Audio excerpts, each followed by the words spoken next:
It has to do with the approach that John takes. But I want to make an observation about that difference, and it's this. The church loves the Gospel of John because the Gospel of John does all the heavy lifting for anyone who wants to talk about Jesus and share him with someone who doesn't know the Lord.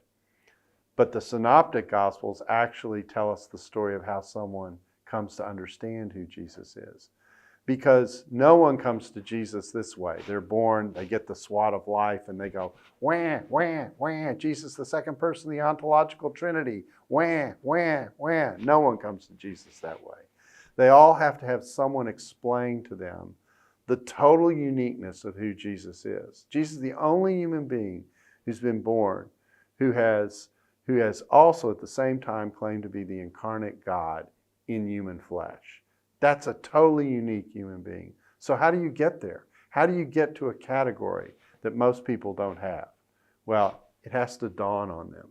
So the synoptics tell the story that way. So I tell people when you're reading the Gospels, appreciate what the synoptics are doing and how they're doing it, because that's how most people, not just most people, that's how everyone ultimately has to come to Christ.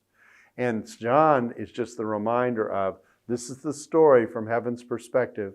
This is what it looks like from the very beginning. And sometimes John makes it easy for us to share who Jesus is and confront people with the categories that they don't have.